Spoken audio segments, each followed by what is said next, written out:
Number एक, आपण फेरीवाल्याचा licence देतो, परंतु ते तिथेच स्तब्ध दिवसभर उभे राहतात. एक लेन असते त्यांची दिलेली शहराने, त्या लेनच्या पलीकडे त्यांनी फेरी करायची आहे. त्यांनी एका ठिकाणी उभं राहायचं नाहीये.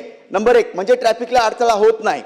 याकरता त्या फेरीवाल्यांना ज्या करता तुम्ही लायसन्स दिले त्या फेऱ्यांकरताचं त्यांच्यावर बंधन आणणार का? नंबर दोन, अध्यक्ष महोदय, बऱ्याच गाड्या या रस्त्याच्या दोन्ही बाजूला उभ्या असतात. त्या का असतात?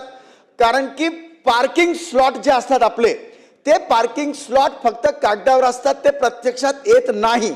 म्हणून अधिवेशन संपण्याच्या अगोदर पुणे शहरातला हा जो प्रश्न आहे, याचे सगळे पार्किंग स्लॉट नियमाप्रमाणे आजतागायत जे दिले गेले होते त्याची यादी आपण पटलावर ठेवणार का? मंत्री महोदय.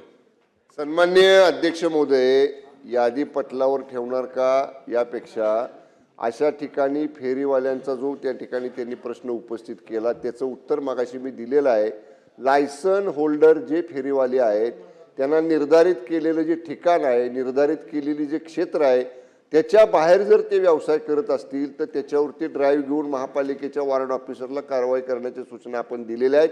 आणि सन्मान्य सदस्य जे म्हणतायत की अशा पद्धतीच्या किती क्षेत्र फेरीवाल्यांसाठी आरक्षित आहे, किती फेरीवाल्यांना त्या ठिकाणी तुम्ही काम करायला परवानगी दिलेली आहे, याची माहिती निश्चितपणे पटलावर, चला पुढे.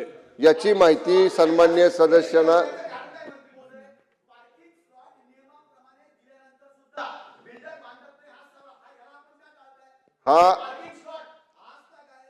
सन्मान्य अध्यक्ष महोदय, फेरीवाल्यांकडनं प्रश्न आता बिल्डरांच्या पार्किंग स्लॉटकडे गेला. आता ठीक आहे, तरी सुद्धा सन्मान्य अध्यक्ष महोदय, या बाबतीतली सुद्धा माहिती सन्मान्य सदस्यांना अवगत केली जाईल.